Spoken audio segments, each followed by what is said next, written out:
2 жанып кетті қайтадан. Сізде 500 теңге бар ма? Бастау үшін 500 теңге және телефон болса болғаны. 1, 2, 3, 4, 5, 6 түймесі басыңыз. Бум! 144 000 теңге. Рахмет тауық. Ресми Chicken Road қолданбасы. А сіз мұны күні бойы, күн сайын жасай аласыз, өйткені ойын сізді 200 000 теңгеге дейінгі бонуспен плюс 75 тегін айналдырумен қарсы алады. Төмендегі сілтеме арқылы оларды қазір талап етіңіз. Міне бітті. Мен саған көрсеттім. Енді сіз не істеу керектігін білесіз.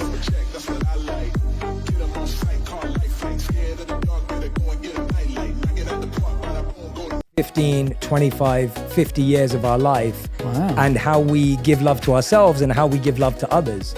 And so I was thinking, do you have a core memory or an experience with your family from childhood that kind of embodies the feeling you have about them now, or that keeps you tied close to them? I'd say sort of more than a memory is just a feeling that I could say all of my brothers and I had, was that because our dad's a comedian, his job only ever existed once we had gone to bed, and our mum worked from home. She was a photographer. So to us as kids, our parents didn't really work. They just were always home. So we had this amazing foundation where no matter any time of the day, either mum or dad would be at the house. And we felt so kind of solid as a family, which is why I kind of have this dream of one day having kids and putting my work to bed and just kind of being there as a dad. Because I really admire how my dad was around. You know, being a comedian is a very, very volatile job. The highs and lows are so extreme, and as kids we never saw that. The only version of my dad I ever saw was the happy dad, let's go to the park. We used to play this game called Golf Goals, where we would go down to the park, there's like this big blue metal goal, and we would just fire golf balls into that goal every day, and he would give us 10p every time a ball went in the goal, and that was kind of the foundation of our golf and all that sort of stuff. So for me, broader than a core memory was the idea of always feeling connected and safe within my family unit. And I think a large portion of that is that my mum and dad have always been such a solid team, and they've always been there for us. Yeah, wow. Have they, as you've grown older, have they kind of opened up about some of the challenges that they were going through that they obviously didn't show you and your family when you were kids? Because I can imagine, we always talk about this, right? Like being a comedian is extremely difficult because you're making everyone else laugh. At the same time, it's a career path that, like you said, is completely volatile. Sure. Have they opened up as time's gone on? And how has that felt when you've gone from like seeing your parents always being happy to being like, oh wait, there was all this other stuff going on? Absolutely they have. And it's not even sometimes things that they've told us. It's just things that we've grown up to recognise. As a young kid, you know, you're not looking to how's my mum feeling, how's my dad feeling. And now as an older person, you know, those are things I care about. I want to call my mum because I know it will brighten her day. So that's all part of growing up, I guess. So seeing the way in which my dad's job affects him or my dad's job affects my mum is something we've all sort of come to terms with, and he's amazing at it. I mean, to be honest, I say affect, it doesn't really affect anyone. He's so good at handling it, which is a lot of why I feel like I am the way I am. For example, The Crowded Room's come out, the critics absolutely hated it. They thought it was the worst thing they've ever seen, and it doesn't really upset me.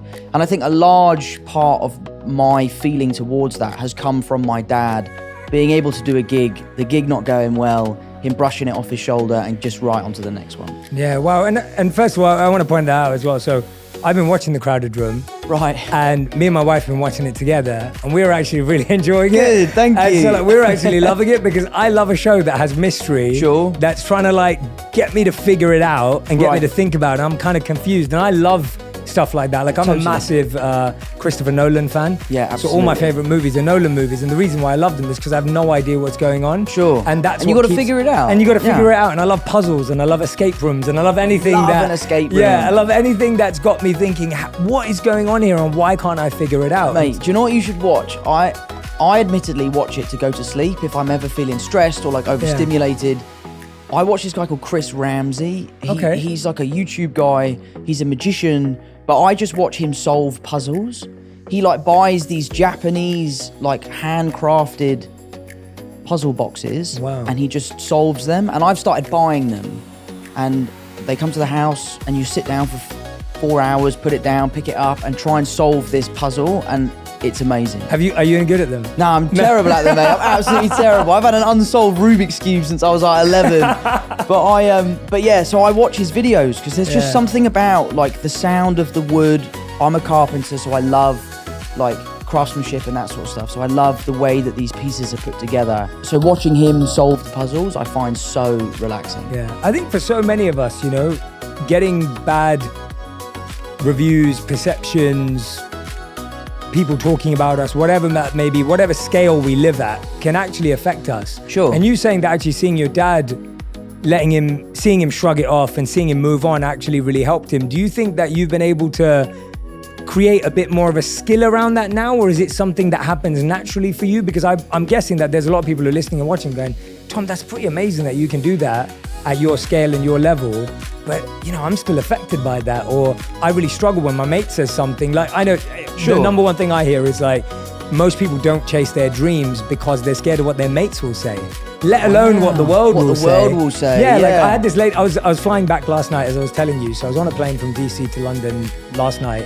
And the air hostess, she was wonderful. Her name was Jeanette. She said to me, she was like, Jay, I really want to start a YouTube channel, but you know, you just got to block out what your friends are going to say, right? And she was just worried about it. So that it's a very real thing. So I guess, have you kind of figured out a little formula for it? Or is it just natural because you saw your dad and it's become easier that way? I think it's a little bit of both, really. You know, I think it's something you definitely get better at. I'm really lucky that I have an incredibly strong group of friends. Like, one of my best mates just called me up earlier to say he'd seen the 5th episode, and he's like, I know what happens in the show and I'm still loving it. The people I'm watching it with have no idea what's going on, but they can't wait for the next one. Yeah. So, you know, I really, really hold high the opinions of people that I really care about. I'm also really lucky to have an amazing group of fans who are so supportive. They are diehard, they are there day one, and that makes me feel really good. But I do think a lot of my lessons in life have come from my dad and the ways that he can deal with things that he hasn't done very well in the past, that he's passed on to me. And I live by this really. I don't actually know if Christian Bale did say this, but I think love he Christian did. Bale, so I love Christian we'll Bale. Say he said I it. Yeah, love Christian we'll say Bale. he said it. Yeah. But I think the quote is, if you have a problem with me, text me. And if you don't have my number, you don't know me well enough to have a problem with me. That is so good. And I think that is such a great piece of advice, because as a celebrity, you live on this stage, you live out there, you kind of give out a version of yourself that you want people to see. Mm-hmm. And that can be the version of yourself that they can have a problem with or they can love. And there is I feel like I'm quite authentic in my public persona, but I just try to really care about what my family thinks, what my friends think, what the people in my local community think. I live in Kingston. I know everyone that lives there. I can't walk 5 feet without bumping into one of my mum's friends. So it's something I've been working on. I try my best to not let that stuff affect me. It does. Yeah, of course. I'm not cold-hearted or anything like that. It does affect me, but I just try to move on and focus on the positives. Yeah, absolutely, absolutely. What was did you ever see your dad deal with everything and you thought, wow, that was incredible? Like, was there anything specific that you remember that, like, seeing him like tackle something and you thought, wow, that really impressed me, even if it was something really small in hindsight? I think the thing I admire most about my dad is his resilience. You know, he's someone who has had an incredibly successful career in his earlier life, and then later in life his career sort of plateaued and he struggled, and he's never stopped. He's never given up. He's still gigging to this day. He's still writing books. He has a Patreon. He has a podcast. He's constantly grafting to get to where he wants to be. And I think being a young kid and seeing your dad continually working as hard as he can to kind of put his best foot forward, for me, has been a huge drive for my work ethic. I'll give it 100% or I'll give it nothing. And I think a lot of that has come from my dad and seeing him deal with that. The funny thing about my dad is, you talk about doing a bad gig. I must have seen him 20 times. I've never seen him do a bad gig. He always seems to absolutely rip it. But maybe that's just because we're in the audience. But no, I owe a lot to my dad, and a lot of the teachings are things he's told me and things I've just witnessed him do. Yeah. And was there ever a piece of feedback or a rumor or something you saw that did affect you, where you actually thought, well, or at least made you stop and go, God, I'm trying to see the positives, but this one's tough. Like this actually made me have to pause and figure it out. Something that did really upset me, I was in New York, I was shooting the crowded room, and I was having a really hard time with the job just because of how taxing it was, the emotional capacity that I was having to get to every day. And I decided to delete my Instagram because I just felt like I was so addicted to